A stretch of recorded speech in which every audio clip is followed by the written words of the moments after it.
Thank you, Deborah.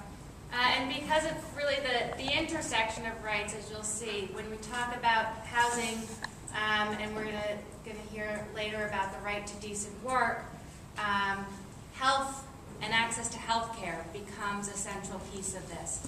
And where one is denied, the other is often negatively impacted. And so we have Mary Gerish here from the Vermont Workers Center to talk to us a little bit about access to health care.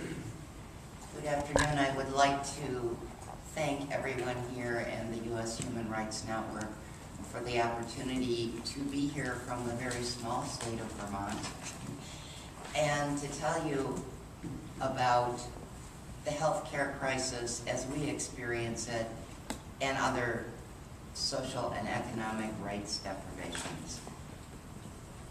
Like everybody else, and I seem to be hearing as I'm listening to everybody speak, that a lot of the obligations that the United States has, because they are supposed to be a government for the people, which means every person, a lot of the obligations they have, they're turning over to the private sector, which allows the private sector to make huge amounts of money and not provide the services that they were hired to provide. This is particularly true in healthcare. As I think probably in every other state, all of these needs are interconnected because you can't be healthy if you don't have adequate shelter and adequate food. And probably without health care, you can't be healthy. What we have right now is a system that forces people to make choices between their basic human needs, whether it's housing, food, or health care, because the privatization of our health care through individual insurance companies has deprived particularly marginalized populations of access to that health care that certainly is a human right. The focus on a human right was necessary for us in Vermont. There are a lot of single-payer movements throughout the country, which I fully support. But there's also a lot of dissension about the details and the mechanisms that would be implemented if these laws were passed. And with a lot of guidance from other human rights organizations, the Vermont Workers Center decided that the only way to unify and embrace all of the population, whether it's marginalized or not, is to use a human rights framework, because that lets everybody have a say. Everyone can agree that people don't choose to get sick. People don't choose to incur medical bills that bankrupt their families. People don't choose to not go to the hospital when they're sick and then wind up in intensive care or worse. This is something that happens, and this is something that society has a responsibility to treat as their public good. The stories from Vermonters are multiple, and I'll just tell you one of them because it involves a neighbor of mine, Donnie. And Donnie doesn't read, and Donnie lives on Social Security disability.